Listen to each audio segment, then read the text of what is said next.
Para pejuang psikosomatik dimanapun berada, ketika pasien datang berobat di praktek, biasanya mereka banyak diantaranya ketika kita mulai menyimpulkan diagnosis dan rencana terapi, menanyakan, kapan saya bisa lepas obat?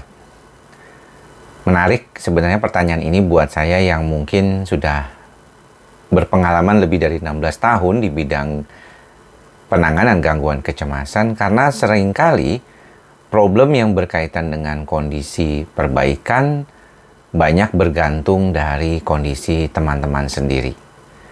Ini yang mungkin bagian dari kita yang sulit untuk kita bantu diri kita sendiri, sehingga pada akhirnya kita perlu menyadari bahwa situasi ini akhirnya berpulang pada diri kita sendiri.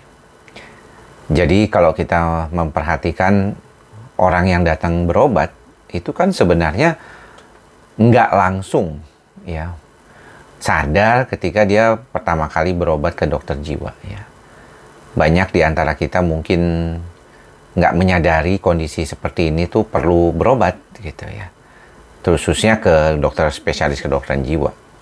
Mungkin sebagian teman-teman yang mengalami gangguan kecemasan yang berdampak ke fisik jauh lebih mudah ya menyadari, karena kan tahu kondisi gejala fisiknya itu diperiksa oleh dokter spesialis penyakit dalam atau dokter jantung dan dikatakan tidak ada masalah. Namun buat yang lain kan nggak segampang itu untuk memberikan kondisi bahwa gangguan kecemasan, pikiran overthinking, banyak hal-hal yang berkaitan dengan kesulitan mengelola itu adalah bagian dari gejala yang sebenarnya akan sangat mengganggu kalau dibiarkan terus-menerus.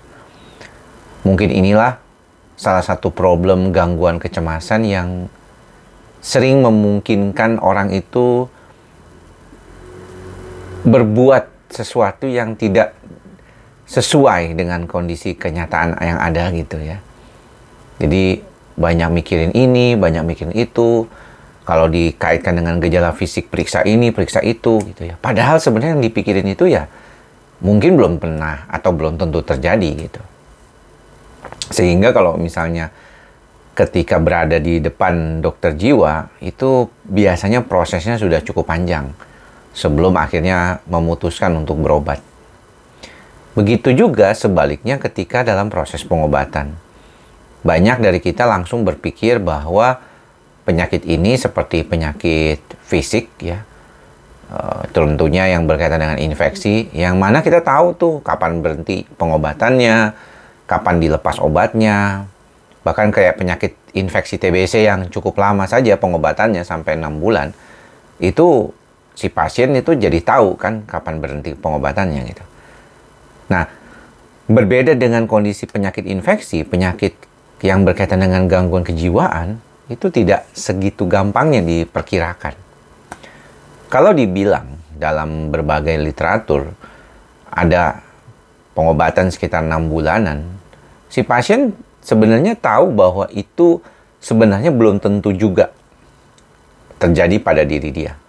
Mengapa kita ambil 6 bulan? Karena kebanyakan ya panjangnya percobaan klinis atau percobaan untuk penggunaan obat pada kasus-kasus depresi, cemas, itu adalah 6 bulan, 24 minggu. Jadi dipatoknya itu bukan berdasarkan emang nih tanggal segini, 6 bulan dari sejak pengobatan awal, sejak makan obat Anda akan baik gitu. Totally nggak akan balik lagi gejalanya. Ya nggak begitu. Namun dari penelitian dikatakan dalam waktu 24 minggu atau 6 bulan itu, hampir lebih dari 50% pasien yang menjalani terapi gejalanya sembuh dan tidak berulang lagi dalam masa pengobatannya. Itu sebenarnya yang terjadi. Jadi kalau kita bicara tentang kesembuhan latar belakangnya, ke depannya, prosesnya gimana, ujungnya kita pertama harus ikhlas dulu menerima. Pasien harus ikhlas menerima bahwa dirinya itu memang ya adalah orang yang mengalami gangguan kecemasan. Gangguan kecemasan adalah suatu kondisi gangguan kejiwaan di mana adanya pikiran-pikiran kekhawatiran yang berlebihan, tidak sesuai dengan kenyataan yang ada, dan kecenderungannya kita berpikir terhadap segala sesuatu yang belum terjadi di depan. Namun, kita tahu bahwa sebenarnya kondisi ini bisa dikendalikan. Problemnya tuh sebenarnya di situ. Kondisi ini bisa dikendalikan. Nah, bagaimana mengendalikannya? Itu yang memerlukan teknik dan cara. Namun, pertama kali yang harus diingat adalah si pasiennya harus ikhlas dulu menerima kondisinya. Karena kalau tidak, teman-teman tuh akan berkutat di pikiran yang negatif. Bahkan ketika dibantu dengan pengobatan pun, teman-teman akan berpikir negatif terhadap pengobatan itu sendiri. Harus makan obat, belum nanti efek samping yang keluar, pikiran nanti kenapa-napa, kena ginjal, bagaimana berproses, itulah yang harus diperhatikan.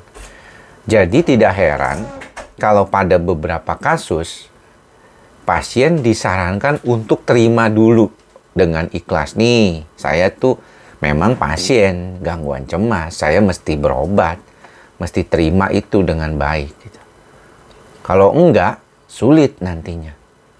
Ya, kemana-mana pikirannya akan jadi ke arah apa ya kalau kita bilang tuh. Ini kan contohnya nih ya. Kalau kita ngelihat pasien seperti ini, dia kalau datang kontrol ke kita gitu ya. Dia bilangnya adalah, saya harus minum obat gitu ya. Terus sampai berapa lama saya harus minum obat gitu.